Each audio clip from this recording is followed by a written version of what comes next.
जो निठल्ला होता है जैसे पड़ोस वाले, उनको कौन पूछता है यार? उनमें ना कैपेबिलिटी है ना उनमें नियत है। उनमें नियत भी तो नहीं है ना। मोदी जी खुद शाकाहारी हैं, तुम्हें भी शाकाहारी बना दिया क्योंकि चीजें इतनी महंगी हो गई, अब तुम वही खाओगे, तुम सब्जियां, और बाकी तुम अफोर्ड नहीं कर सकते। बहुत कम इंसान नहीं बनोगे तो मोदी जानवर बना के मारेगा। मैं गलत? पाकिस्तान का आम आदमी, आज मैं खुल के बोल रहा हूं, पाकिस्तान का आम आदमी भी दोस्तों उतना ही बड़ा गुनहगार है जितने बाकी पाकिस्तानी हैं। जय हिंद दोस्तों, मैं हूं मेजर गौरवारी और आप देख रहे हैं चाणक्य डायलॉग्स। इस वीडियो को लाइक करिए, हमारे चैनल को सब्सक्राइब करिए, बेल आइकन दबाना बिल्कुल मत भूलिएगा दोस्तों। अच्छा, ऐसा है कि इंडियन आर्मी ने दोस्तों टर्की में तो मदद कर ही रही थी, अभी सीरिया में इंडियन आर्मी ने डे 1 से ही राशन और इक्विपमेंट, मैन पावर, मेडिसिन ये सब भेजना शुरू कर दिया था। अब एडीजीपीआई जो इंडियन आर्मी का जो पब्लिक इंफॉर्मेशन विंग है, उसकी तरफ से यह खबर आई है कि Indian army team diploid in UNDOF delivers relief material to Aleppo, Syria. This included rations and medicines from government of India as well as contributions from the international community. दोस्तों मैं आपको बताता हूं ये भारत कर क्यों रहा है। काफी लोग ये कह रहे हैं साहब ये ऑपरेशन दोस्त का चक्कर है क्या? भारत कर क्यों रहा है? तुर्की जो है वो कश्मीर के बारे में, हम पहले भी इसके बारे में बातचीत कर चुके हैं, लेकिन मैं आपको प्रैक्टिकल चीज बताता हूं। एक तो मैंने इमोशनल बात आपको बताई ना कि बच्चे हैं वहां पे परेशान हो रहे हैं, ये मेरी पर्सनल बात है। मुझे ऐसा लगता है कि छोटे बच्चे जो हैं या बुजुर्ग हैं, महिलाएं हैं, उनके खिलाफ दुश्मनी कभी नहीं निकालनी चाहिए, ठीक है? ये मेरा मानना है। वो दूसरी तरफ दूसरे वाले कुछ भी करें, आप उनसे लड़ लो, राइट? लेकिन जहां पे बच्चों की बात है, we should take a step back. This is what I personally feel. खैर, मैं एक अलग बात कह रहा हूं यहां पे, ये भारत कर क्यों रहा है? कई लोगों ने बोला कि साहब ये करना नहीं चाहिए। देखिए, ऐसा है कि कश्मीर का मामला 75 साल से चल रहा है और कुछ समय तक और चलेगा। We will settle it, but अभी कुछ साल और चलेगा। मैं आपको सीधी बात बताता हूं कि अगर भारत चाहता है कि भारत टॉप पे पहुंचे, दुनिया बोले कि हां ये सुपर पावर है, तो सुपर पावर का सिर्फ ये काम नहीं है कि हम कितनी जगह कितने बम गिरा सकते हैं, राइट? सुपर पावर का यह भी मतलब है कि जब दुनिया परेशानी में हो तो आप अपना हाथ बढ़ाते हैं, जैसे बड़ा भाई हाथ बढ़ाता है अपना, या जैसे कोई घर का बड़ा होता है वो मदद करता है छोटे की। This is not about the big brother syndrome जो मैं बात करता हूं ना अक्सर नेबर्स के बारे में, जो मैंने एक वीडियो में बोला था कि हम लोग भाई हैं लेकिन हम बड़े भाई नहीं हैं। वो मैंने अलग एक परिप्रेक्ष्य में बोला था, उसका कॉन्टेक्स्ट अलग था, ये कॉन्टेक्स्ट अलग है। मैं आपको कॉन्टेक्स्ट समझाता हूं, राइट? अगर इंडिया बोलता है कि इंडिया कहता है, जैसे मोदी जी अक्सर कहते हैं, वासुदेव कुटुंबकम, एक हमारी फिलॉसफी है, the entire world is a family, ये हमारी एक फिलॉसफी है, हिंदुइज्म की, सनातन धर्म की एक फिलॉसफी है वासुदेव कुटुंबकम। तो हमें कम से कम अपनी फिलॉसफी तो माननी पड़ेगी, ठीक है? And this is our duty also.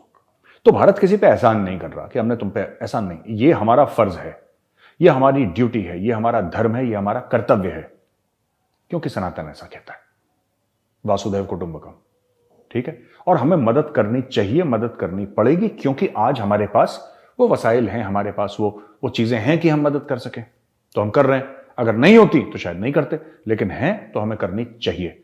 और जहां पर भी ऐसी चीजें हों वहां पर भारत को, देखिए, अगर आपको दुनिया के नक्शे पे अपनी मोहर लगानी है, राइट, तो ये आपको चीजें करनी पड़ेंगी। एक तो आपका कर्तव्य है, ये बात है, और दूसरी चीज ये आपको करनी पड़ेंगी, ये आपको, this is your duty. Ganai से करनी पड़ेंगी, मेरा ये मतलब नहीं है कि आपको करनी जरूरी है, किसी ने माथे पे आपके पिस्तौल रख रखी, मैं वो नहीं कह रहा, लेकिन yes, you will have to help other countries because world looks up to India. आपसे उम्मीदें हैं लोगों को, और जो मददगार होता है ना, उसी से तो उम्मीदें होती हैं। जो निठल्ला होता है जैसे पड़ोस वाले, उनको कौन पूछता है यार? उनमें ना कैपेबिलिटी है ना उनमें नियत है। उनमें नियत भी तो नहीं है ना, फुकरे हैं अलग चीज है, भिखारी अलग चीज है, नियत भी तो नहीं है बगल वालों में। तो जब आपके पास सब कुछ है ऊपर वाले का दिया हुआ, आपके पास नियत है, तो फिर आप करिए, लोग आपसे एक्सपेक्ट करते हैं, राइट? अच्छा जी, चलते हैं बगल वालों के पास। Chinese embassy in Pakistan temporary shuts down consular section. China ने बोला है कि टेक्निकल इश्यूज हैं और जो कॉन्सुलर सेक्शन है वो बंद कर दिया चाइनीज एम्बेसी ने अपना पाकिस्तान में। एक दिन पहले की खबर है, उन्होंने कोई स्पेसिफिक इंफॉर्मेशन नहीं दी चाइना ने, ठीक है, कि इशू क्या है और कितने समय पर वो कॉन्सुलर सेक्शन वापस खुलेगा। उन्होंने ये सब नहीं बताया, क्यों बंद करा। एक मोटी मोटी उड़ी उड़ी बात चीन ने कह दी कि साहब हमने कॉन्सुलर सेक्शन इसलिए बंद करा है क्योंकि टेक्निकल इश्यूज हैं। टेक्निकल क्या मतलब? तुम्हारा लैपटॉप खराब है, तुम्हारा डेस्कटॉप खराब है, इंटरनेट नहीं आ रहा, सर्वर में कोई प्रॉब्लम है, डाउन टाइम ज्यादा हो गया ना। उन्होंने कुछ बोला नहीं, बस एक मोटी मोटी बात बोली, टेक्निकल प्रॉब्लम है, बंद कर दिया। कब खोलेंगे ये नहीं पता। अच्छा, नोटिस ये है कि consular section of the Chinese embassy in Islamabad will be temporary closed from February 13, 2023 till further notice due to technical issues. Till further notice, कोई मियाद नहीं है उसकी, कोई टर्म नहीं है, टिल फर्दर नोटिस। ठीक है भाई। इसके अलावा the Chinese government also advise the citizens to be extremely cautious while in Pakistan due to security issues. In a Saturday notice, the Chinese Ministry of Foreign Affairs Consular Department warned their citizens that they may be at a risk of high levels of security in the country. People have been advised to call 05184 blah blah blah blah जो भी ये number यहां पे दिया है if they need assistance in connection with urgent passport and travel document matters। यानी कि आप अगर चाइनीज हैं और अगर आप पाकिस्तान में हैं तो आपकी सिक्योरिटी, आपकी जान खतरे में है। गौरव आर्या नहीं कह रहा, ये इस्लामाबाद में चाइना का एम्बेसी अपने चाइनीज को कह रहा है। पहली बात तो मैं चाइनीज से पूछता हूं, तुम बावले तुम आए क्यों वहां पे? तुम्हारा दिमाग विमाग सही है? अब बमों से तुम्हारे लोगों को उड़ा रहे हैं, अब तुम्हें डर लग रहा है वहां पे कि भैया क्यों पहुंच गए वहां पे? पहले तो पाक चीन दोस्ती के गाने गाते हुए वहां पे गए थे, हैं भाई? अब देखो ये क्या कह रहा है, ये बड़ा आप ध्यान से देखिएगा चाइना का नोटिस, ये पढ़िए। If they need urgent passport and travel document matters in connection with urgent passport, यानी कि अगर तुम यहां पे हमारी सिक्योरिटी वार्निंग के बरखिलाफ या देने के बावजूद भी तुम रह रहे हो तो ठीक है, कोई बात नहीं, ये एक नंबर है, ले लो। अगर तुम्हें अर्जेंट पासपोर्ट या कुछ ऐसी चीज चाहिए जिससे वापस तुम्हें चीन भागना पड़े अपने देश, तो हम लोग तैयार हैं तुम्हें भगाने के लिए। ये नेट इसका ये मतलब है। तो दोस्तों, हिमालय से ऊंची, समुंदर से गहरी, शहद से मीठी दोस्ती एंड में यह निकली कि जो पाकिस्तान का बेस्ट फ्रेंड है, जिसके साथ जीने और मरने की कस्में खाई थी, है भाई, जीने और मरने की, और मरने और जीने की, दोनों तरफ की इन्होंने कस्में खाई थी। उसने बोल दिया कि भैया मुझे बिरयानी नहीं पसंद, मैं तो चाउमीन खाऊंगा बस। वो अपना कोना काट लिया, उसने अपनी कन्नी काट ली और वो निकलने के चक्कर में है चाइनीज वहां पे। क्योंकि एक्चुअली चाइनीज को ना, देखिए चाइनीज इंटेलिजेंट लोग हैं, ठीक है, हमारे उनसे 10 प्रॉब्लम्स हो, लेकिन they are very intelligent people, they can figure out. उन्होंने क्या सोचा, कहते हैं यार एक बात बताओ, ये जब पाकिस्तानी खुद पाकिस्तानियों को नहीं बचा सकते पाकिस्तान के अंदर, इस्लाम के नाम में मुल्क बना जहां पे 96-97% लोग मुसलमान हैं, 96-97% लोग मुसलमान हैं, ठीक है। ये लोग बीजेपी को, आरएसएस को, मोदी जी को गालियां देते हैं, वहां पे तो कोई बीजेपी आरएसएस मोदी जी नहीं है, वहां पे तो कोई नहीं है ना, वहां पे तो मंदिर और मस्जिद का कोई विवाद नहीं है, वहां पे तो कुछ नहीं हो रहा। क्योंकि भाई हम तो काफिर हो गए, हम तो बुरे लोग हो गए, चलो ठीक है, हमने मान लिया कि हम काफिर हैं, हम लोग बुरे लोग हैं। भाई आप तो अच्छे हो, आप एक दूसरे को क्यों निपटा रहे हो ये बताओ पहले। आप एक दूसरे के मस्जिदों में बम क्यों फाड़ रहे हो? चाइनीज भी यही कह रहे हैं, चाइनीज कह रहे हैं भैया ये खुद को प्रोटेक्ट नहीं कर पा रहे, ये हमें क्या प्रोटेक्शन देंगे? पाकिस्तानी फौज ने बड़ी लंबी लंबी छोड़ी थी, 2 डिवीजन, 1 डिवीजन, फलाना कोर कमांडर के अंदर ये कर देंगे, वैसा कर देंगे, ऐसा कर देंगे, काक नहीं कर पाए। और फिर चाइनीज कहते हैं यार जिन लोगों ने वादा करा था हमें प्रोटेक्ट करने का, यानी कि पाकिस्तानी फौज, वो छोड़ दो, वो पाकिस्तानियों को प्रोटेक्ट नहीं कर पा रहे, पाकिस्तानियों की हिफाजत नहीं कर पा रहे, वो छोड़ दो, वो खुद की भी नहीं कर पा रहे। तहरीक तालिबान पाकिस्तान वाले रोज पाकिस्तानी आर्मी को ठोक रहे हैं। अब चीनियों का गला सूख गया। तो पहले तो चीनी मीनी चाऊ चाऊ करके खूब आ गए थे यहां पे पैसा डालने के लिए, अब वो चाऊ चाऊ पाऊ पाऊ हो गया, अब ये कट रहे हैं वहां से, कह रहे हैं भैया हमें वापस बीजिंग जाना है, तो जाओ, हमसे पूछ के तो नहीं आए थे, ठीक है जी। अच्छा, ये बड़ी इंटरेस्टिंग चीज है। सीटीडी यानी counter terrorism department arrests Sindh revolutionary army terrorist from Jamshoro. यार मुझे पता ही नहीं था कि कोई सिंध रेवोल्यूशनरी आर्मी भी है। अच्छा जी। CTD SSP Asif Bughio told Dawn that the suspect, a resident of Ghotki, was involved in subversive activities since 2012, 2012, यानी कि 11 साल से बंदा ये था जिसको अरेस्ट करा। इसका नाम था मुनीर अब्रो, ठीक है जी। मुनीर अब्रो को पकड़ा गया। मुनीर अब्रो है सिंध रेवोल्यूशनरी आर्मी का टेररिस्ट, एसआरए का, और 2012। यार मुझे एक बात फिर बोला कि इसके 295 ग्राम इसके पास, यानी कि 300 ग्राम के आसपास explosive detonator, ball bearing, fake national identity cards वगैरह वगैरह। यार एक बात बताओ, एक बंदा 2012 से है तुम्हारे ही देश में, आपने कभी सिंध रेवोल्यूशनरी आर्मी का नाम सुना था 1-2 साल पहले? मैंने तो अभी तक नहीं सुना था, मैंने उड़ी उड़ी बात सुनी थी इसकी, ऐसा कुछ इसके बारे में फर्म चीज नहीं सुनी। ऐसी बात नहीं कि I have not heard of Sindh revolutionary army, but इतने डेफिनेटिव उसमें मीडिया में आ रहा है और लोग डिस्कस कर रहे हैं, ऐसा नहीं सुना था मैंने। ये कह रहे हैं 2012 से, ये खुद ही झूठ बोल रहे हैं। भाई 2012 से अगर थी तो कहीं मीडिया में आती, पाकिस्तानी मीडिया में, सिंध रेवोल्यूशनरी आर्मी। हमने तो नहीं सुनी। हम तो पाकिस्तान का मीडिया 22-23 साल से फॉलो कर रहे हैं। ये पाकिस्तानी ऐसे झूठ बोल दिया। अब ये बोलेंगे इसमें रा की साजिश है, इसमें ये वो, ये पूरा ना ये झूठ बोल के अपना काम चलाने की कोशिश करेंगे। खैर कोई बात नहीं, इन्होंने कर लिया, गुड फॉर देम। अच्छा जी, मिनी बजट पेश करा गया है पाकिस्तान में भाइयों, मिनी बजट पेश करा गया है पाकिस्तान में। और वो मिनी बजट है क्या? देखिए जी, increase in GST on luxury items from 17 to 25%, यानी कि ₹1 पे 54 का टैक्स होगा लग्जरी आइटम्स पे। ठीक है दोस्तों। FED on business and first class air tickets to be increase to 20,000 और 50%, whichever is higher. 10% withholding adjustable advance income tax to be imposed on marriage halls. Increase in FED on cigarettes, soft and sugary drinks, फिर blah ब्ला ब्ला, cement पे और इस पे उस पे बस। अच्छा, ये बाकी चीजें हैं पाकिस्तान में, जो चीज नहीं है उस पर कह रहे हैं टैक्स ही नहीं लगाएंगे। अब देखो ये कह रहे हैं कि चावल पे, पल्सेस पे, मीट पे, फिश पे, अंडों पे, वेजिटेबल पे, ये तो है ही नहीं पाकिस्तान में, इस पे कह रहे हैं टैक्स नहीं लगाएंगे। अरे होगी तो ना टैक्स लगाओगे, ये तो है ही नहीं। लोगों का हाहाकार मच रहा है वहां पे, परेशान हो रहे हैं। अच्छा, इसमें ये देखिए बड़ी इंटरेस्टिंग चीज है। After mini budget government drops petrol bomb. पहले ही वैसे लोग परेशान थे पाकिस्तान के, सरकार ने और उनकी चूड़ियां कस दी, सरकार ने और इनकी चूड़ियां कस दी। और मैं आपको बताऊंगा ये क्यों हो रहा है, ठीक है ना। आई टेक 2-3 मिनट्स और मैं आपको एक्सप्लेन करूंगा। पहले बता दूं, पेट्रोल जो था ये करीब 250 का था, 272 का हो गया। 249.80 का था, 272 का हो गया, नहीं ₹22.20 बढ़ गया है। हाई स्पीड डीजल जो था ये 262.80 था, ये 280 हो गया, ये ₹17.20 बढ़ गया है।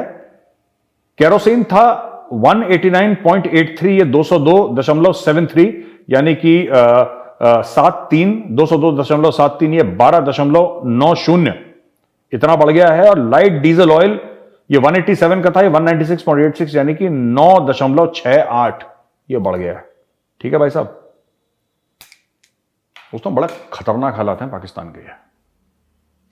मैं आपको समझा दूं, पाकिस्तान में जो इन्फ्लेशन है वो लोग कह रहे हैं कि 33% टच करेगा, 33% इन्फ्लेशन। और ऐसी बात नहीं है कि लोगों के पास पैसा है फिर चीजें मिल नहीं रही हैं पाकिस्तान में। और ये क्यों हो रहा है, मैं पाकिस्तानियों को समझाना चाहता हूं। आप ये कहते हैं कि भारत में इसलिए चीजें अच्छी हैं क्योंकि भारत की पॉलिसीज अच्छी हैं। मैं कई बार सुना है पाकिस्तानियों को उनकी पॉलिसीज। देखो, अच्छी और बुरी पॉलिसी की बात नहीं, पहले पॉलिसी होनी चाहिए। आपकी तो पॉलिसी है ही नहीं किसी चीज के ऊपर, राइट।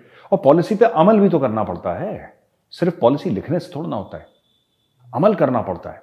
और जो पाकिस्तानी, एक बात बताइए, पाकिस्तानी जो हैं वो हर चीज पे कहते हैं कि जो हमारे सियासतदान हैं, हमारे जो लीडर हैं वो चोर हैं। तुम भी चोर हो यार, तुम चोर नहीं हो, तुम साफ हो। जिस रेड़ी वाले का बस चलता है वो अपने ग्राहक की जेब काट लेता है, जिस दुकानदार का बस चलता है वो अपने ग्राहक की जेब काट लेता है। जिसका बस, देखो पाकिस्तान में एक चीज है कि पाकिस्तान एक अकेला मुल्क है जहां पर टॉप टू बॉटम करप्शन है। करप्शन भारत में भी है, करप्शन अमेरिका में भी है, चीन में भी है, लेकिन पाकिस्तान में एक किस्म का मॉरल करप्शन होता है, वो नस नस में इनके जा चुका है।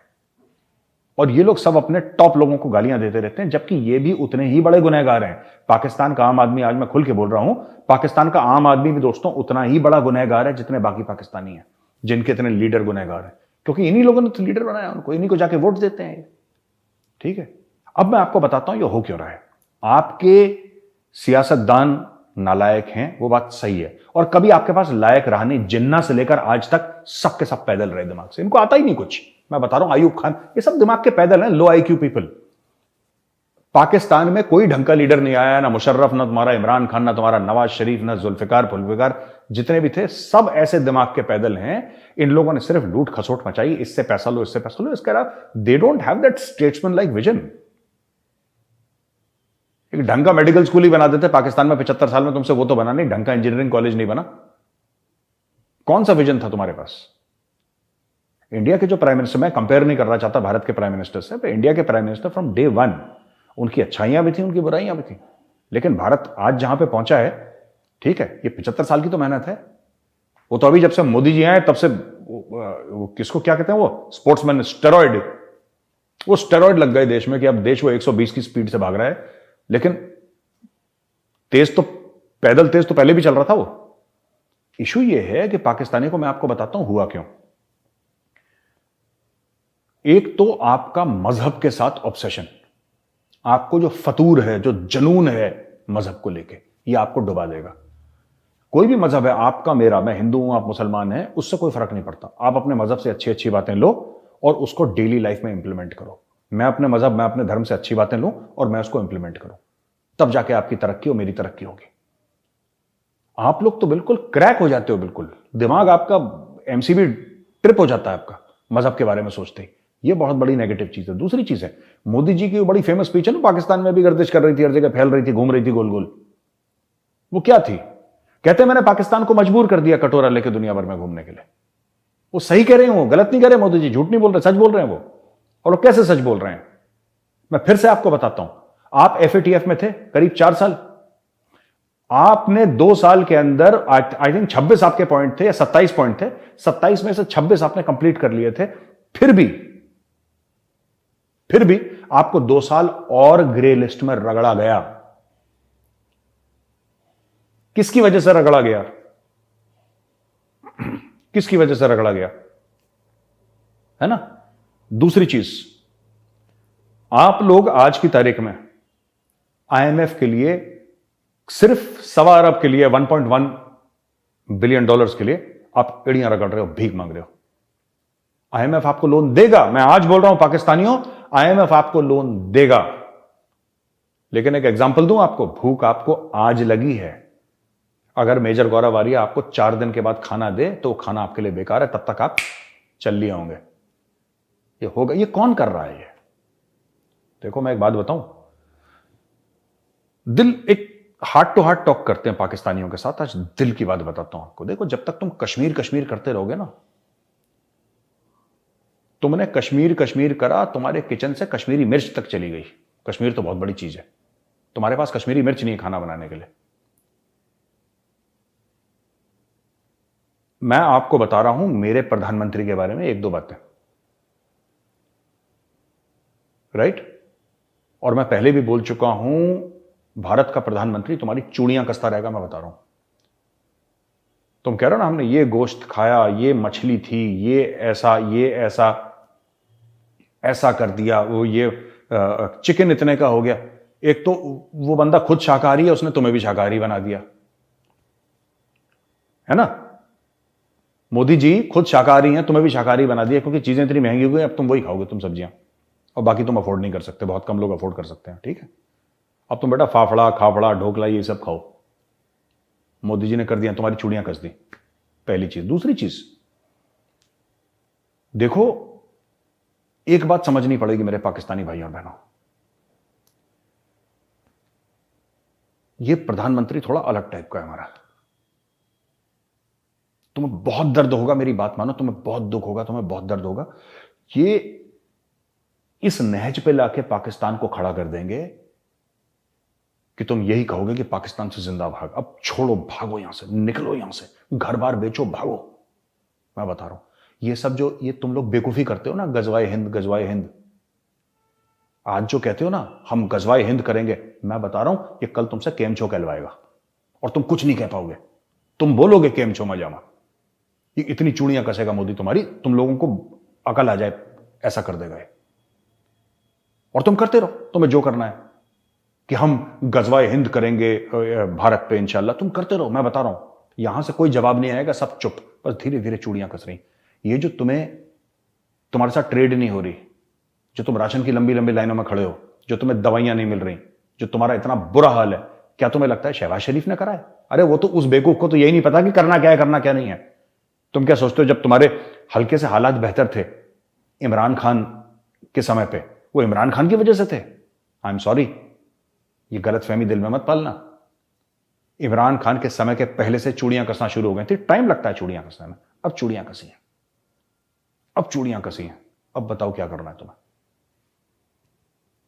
अभी भी वक्त है, इंसान बनो। अगर इंसान नहीं बनोगे, मैं बुरा मत मानना मेरी बात का, मैं कड़वी बात कह रहा हूं, इंसान नहीं बनोगे तो मोदी जानवर बना के मारेगा। मैं गलत बात नहीं कहना चाहता आपसे, मैं आपको सही बता रहा हूं, आप बहुत गलत रास्ते पे चल रहे हो अभी भी। जो मन में आपके उमंगे, ये कि हम ये कर देंगे और ये कर देंगे और ऐसा कर देंगे और हम इंडिया को ऐसा कर देंगे और इंडिया को ऐसा कर देंगे, मैं बता रहा हूं ये तुम्हें मारेगा कम, दौड़ाएगा ज्यादा। I know, because he is my prime minister.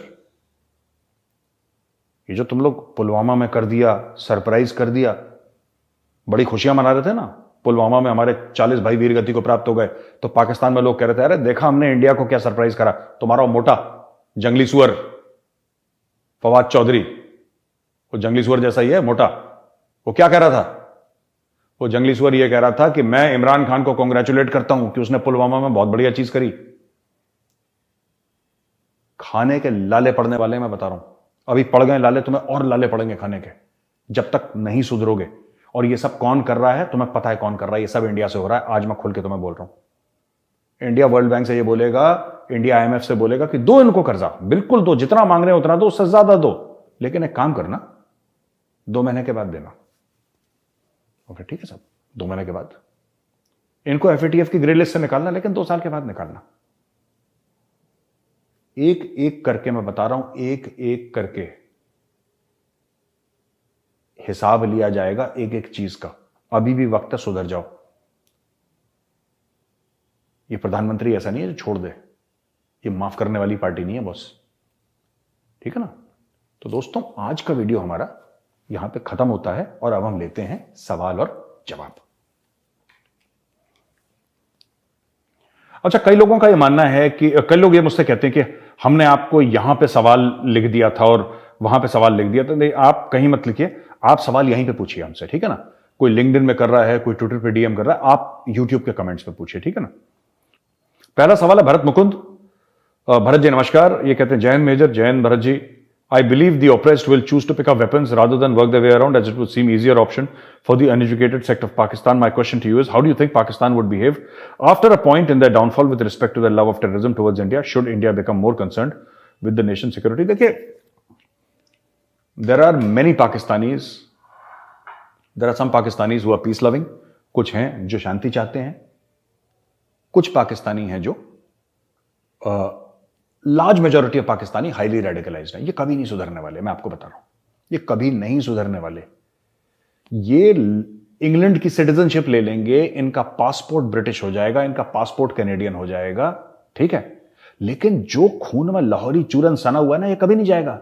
ये अगली पुश्त को, उसके बाद पुश्त को, उसकी तीसरी चौथी पांचवी पुश्त को देखे ये लाहौरी चूरन रहता है। लाहौरी चूरन इज लाइक रेडिएशन, ये जाता नहीं है, ये कई दशकों तक चलता रहता है। ये लाहौरी चूरन जो है ना, इट्स लाइक रेडिएशन। जैसे जहां पे न्यूक्लियर वेपन या कोई न्यूक्लियर मटेरियल जहां पे एक्सीडेंट हो जाता है, वेपन एक्सप्लोड कर जाते हैं, हिरोशिमा नागासाकी, वहां कहते हैं ना कि पुष्ट दर पुष्ट पर फर्क पड़ता है, यहां पे भी यही है। इनके अंदर इतना जहर है कि वो जहर नहीं बाहर ऐसे निकलेगा, ठीक है। कहीं पे या तो फिर लखनऊ से बाबा को भेजें कि बाबा प्रधानमंत्री बन जाओ, 1-2 साल के लिए पाकिस्तान के, बाबा इनको ठीक कर देंगे। फिर क्या मोदी जी ठीक करेंगे? बाबा ठीक करेंगे इनको, ठीक है। अच्छा, सरोज कुमार महाराणा, हेलो सरोज जी नमस्कार। जय हिंद, जय Bharat. I am an AI professional from Bangalore and a very rarely skip, thank you very much sir, thank you. We have come across many such cases where terrorist infiltrate India directly और through other borders areas like Nepal. This is also an escape route for them as Indian relationship with Nepal is friendly. Any thoughts? देखिए, ऐसा है ना कि ये मैं आपको बता देता हूं सरोज जी, ऐसा है कि आपने बोला कि जो आतंकवादी आते हैं जरूरी नहीं पाकिस्तान से आए, वो नेपाल से भी आ सकते हैं, कहीं और से आ सकते हैं। हम इनको रोकने के लिए क्या कर सकते हैं? देखिए, अगर मेरे हाथ में ताकत होती, मेरी रिस्पॉन्सिबिलिटी, तो मैं इनको रोकता ही नहीं। आतंकवादियों को क्यों रोकना? आप रोक ही नहीं सकते। आप रोक नहीं सकते अगर कोई नेपाल से आएगा, ठीक है। अगर कोई वेस्ट बंगाल में घुस गया from across the border, let's say Bangladesh, आतंकवादी नहीं, कोई रेफ्यूजी आ गया और वो वहां से आसाम चला गया, तो आप वेस्ट बंगाल से आसाम के बीच में उसको कैसे रोक सकते हो? ठीक है, नेपाल का बॉर्डर है, खुला बॉर्डर है इंडिया और नेपाल का, वहां से आप कैसे रोक सकते हो? थोड़ी बहुत कहां जा रहे हो, अच्छा चलो, कोई पासपोर्ट नहीं लगता, कोई वीजा नहीं लगता, तो आप किस तरीके से रोक सकते हो? आप नहीं रोक सकते। इसका सिर्फ एक तरीका है, जहां से ओरिजिनेट कर रहा है ना ये प्रॉब्लम, पाकिस्तान, आप अंदर जाके ठोको, तब जाके प्रॉब्लम रुकेगी। आप नहीं रोक सकते। मैं फिर वही चीज बोल रहा हूं, पहले पुलवामा हुआ, पुलवामा के जवाब में हमने बालाकोट करा। अगर हम पहले ही बालाकोट कर देते तो पुलवामा कभी होता ही नहीं। अगर हम सर्जिकल स्ट्राइक पहले कर देते तो उड़ी कभी होता ही नहीं। यह मेरा मानना है, मेरा विश्वास है, हो सकता है मैं गलत हूं, लेकिन यह मेरा विश्वास है, and I stand by my belief. हम लोग गलत करते हैं, जब पाकिस्तान कुछ गलत करता है ना, तब हम पाकिस्तान को रिस्पॉन्स देते हैं। यह हमारी गलती है, यह भारतीयों में बहुत बड़ी कमजोरी है। आप पाकिस्तान कोई गलती करे ना करे, पाकिस्तान चुपचाप बैठा है, शांति से बैठा है, कुछ नहीं कर रहा, आप उसको ठोकते रहो।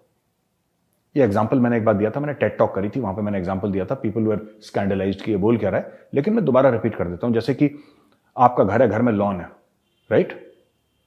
लॉन में घास उगती है, आप घास काटते हैं, इसमें घास की क्या गलती? इसमें घास की क्या गलती? घास कटती रहनी चाहिए, तभी लॉन सुंदर दिखता है। पाकिस्तान के साथ भी वही है, आप उनको ठोकते रहो, चाहे वो गलती करें ना करें, चुपचाप बैठे फिर भी ठोको। जब तक आप उनको ठोकते रहोगे तब तक सब ठीक होगा। जब आपने ठोकना बंद कर दिया तब यहां पे प्रॉब्लम हो जाएगी आपके देश में। आतंकवाद की बात है, आतंकवाद कहां से आ रहा है? स्रोत को पकड़ो, स्रोत से जड़ से काटो उसको। ये नेपाल से आ रहा है, श्रीलंका से आ रहा है, वो तो भेजते रहेंगे। अच्छा जी, ये है वेदांत पवार। वेदांत जी नमस्कार, ये लॉ स्टूडेंट हैं और ये कह रहे हैं Pakistan was part of India prior to 1947. So it's not surprising that there are many ancient structures because I enjoy learning about glorious history of Indian empires. I am heartbroken to learn that the state of ancient monuments in Pakistan. My question is that whether Pakistan is even attempting to preserve these monuments. क्या पाकिस्तान पुराने जो civilisation है उनके monuments preserve करता है कि नहीं? करता है, उस प्रोफेशनलिज्म से नहीं करता जितना करना चाहिए, लेकिन पाकिस्तान करता है, थोड़ा बहुत करता है, क्योंकि पाकिस्तान को लगता है कि money making enterprise, they are not interested, दिल से दे आर नॉट। कुछ लोग होंगे सीरियस माइंडेड जो कि इंटरेस्टेड होंगे, लेकिन ओवरऑल जो वो कॉम है, ठीक है, वो कॉम कंफ्यूज्ड है। और इसका सबसे बड़ा आंसर मैं यही दे सकता हूं आपको वेदांत जी, कि वो जो पूरी कॉम है वो कंफ्यूज्ड है अपनी खुद की आइडेंटिटी के बारे में। ठीक है, इनके बाप दादा का नाम रामलाल था, लेकिन इनको यह बताया गया कि तुम्हारे जो बाप दादा थे वो मोहम्मद बिन कासिम के साथ 711 AD में सिंध में आए थे राजा दाहिर से लड़ने के लिए। अब यही स्टोरी वो बच्चों को सुनाते हैं अपने। So when you don't take pride in your own past, will you preserve your past? You will not preserve your past because you don't take pride in it. तो पाकिस्तान में कुछ लोग हैं जो समझते हैं, कुछ लोग हैं जो जानते हैं, अच्छे लोग हैं, भले लोग हैं जो कहते हैं कि इसको करना चाहिए, राइट? आप बाकी सब चीज छोड़ दीजिए। जो वीर क्रांतिकारी शहीद भगत सिंह थे, उनके नाम का तो चौक नहीं रख पाए लाहौर में। ये क्या करेंगे? ये नहीं करेंगे ये लोग। इनके there thinking is very narrow. जितनी भी थिंकिंग है, what ever passes for thinking in Pakistan, thinking is very narrow. हाँ, तो करते हैं, प्रिजर्व करते हैं आर्टिफैक्ट्स, ऐसी बात नहीं है। पाकिस्तान में, सिंध में कई जगह जैसे मोहनजोदड़ो वगैरह, इसमें प्रिजर्व करते हैं, कोशिश करी है, पर अब तो ना इनके पास पैसा है ना इनके पास इंटेंट है। अब पता नहीं, भगवान ही जाने क्या होगा आगे। अच्छा जी, समीर राणा जी कहते हैं कि there is an unfortunate incident in Tamil Nadu where a soldier is killed by DMK party leader. We Indians are feeling ashamed and anguished over this unfortunate incident. Would you, as a person who served a great army and top media professional, now talk on this ghastly? देखिए, मैं आपको बताता हूं, ये जो पूरा मामला है ना, डीएमके लीडर ने आर्मी वाले को जान से मार दिया. This is very very unfortunate, very sad. और मैं चाहता हूं कि ऑफिशियली इंडियन आर्मी इसको कंडेम करे. हमारी आर्मी ये पॉलिटिकल है, हमारी आर्मी इन सब चीजों में नहीं पड़ती, लेकिन आप किसी सोल्जर के साथ ऐसा नहीं कर सकते. और हमारी पता है फौजियों की क्या गलती है. आपको थोड़ी सी अटपटी लगेगी मेरी बात, क्योंकि मैं ऐसी बात कोई करता नहीं है, लेकिन we need to unite, we need to become a political force. अगर हम और हमारे सारे परिवार मिला दें, हम लोग करोड़ों हैं, हम लोग करोड़ों हैं. या आपने अक्सर सुना होगा किसी फौजी से लड़ाई हो गई, ये कर दी, ये क्यों, ऐसा क्यों होता है? क्योंकि फौजी जिंदगी भर बॉर्डर पे रहता है, फौजी फॉरवर्ड एरिया में रहता है और उसको कोई पूछता नहीं है. तो नंबर वन, इसको आर्मी हेडक्वार्टर को पब्लिकली कंडेम करना पड़ेगा, ट्विटर पे या प्रेस कॉन्फ्रेंस करके। पहली चीज, हेल विथ पॉलिटिक्स, या आपको इनको हेड ऑन लेना पड़ेगा इन सब चीजों को, ठीक है। पुलिस जो अपनी कार्रवाई कर रही है, XYZ वो कर रही है। दूसरी चीज, फौजीज must unite, ex serviceman must unite, तब इनके ऊपर हम प्रेशर डाल पाएंगे, वरना पहला केस नहीं है और आखिरी किस्सा नहीं होगा। आई एम सॉरी, माफ कीजिएगा, मैं ऐसी कड़वी बात आपसे कह रहा हूं, लेकिन ये बेचारे फौजी की जो जान ले ली, ये आखिरी किस्सा नहीं है, फिर करेंगे। जब तक इनको रोका नहीं गया करते रहेंगे। That is why it is very important for ex serviceman to unite and become a viable force. आप किसी एक कम्युनिटी के किसी बंदे को, कोई भी हो, वो हिंदू हो, मुस्लिम हो, सिख हो, ईसाई हो, किसी भी धर्म का हो, किसी भी जाति का हो, आप किसी को छेड़ के देखिए, उसके धर्म वाले, उसकी जाति वाले आके इकट्ठा हो जाते हैं उसके साथ। ये हिंदुस्तान की पॉलिटिक्स है। गलत है लेकिन फैक्ट है ना। गलत हो सकती है लेकिन ये फैक्ट है कि नहीं, हो रहा है कि नहीं हो रहा, बिल्कुल हो रहा है। और फौजियों को यूनाइट करने की जरूरत है। जिस दिन यूनाइट हो जाएंगे ना, जिस पता लगेगा कि 2-3 करोड़ खड़े हैं इसके पीछे। मैं मतलब परिवारों को भी गिन रहा हूं, एक्स सर्विसमैन को भी गिन रहा हूं, बहुत एक्सटेंडेड फैमिलीज लोगों की होती हैं जिनको फौजी हेल्प करते हैं, और जो फौज में, और फौज के हमारे सपोर्टर्स इतने हैं सिविल में, जिनका फौज से कोई लेने देना नहीं है लेकिन फौज के लिए बहुत प्यार है, वो लोग हमारा सपोर्ट करेंगे। लेकिन we need to be united, तभी जाके ये चीजें बंद होंगी।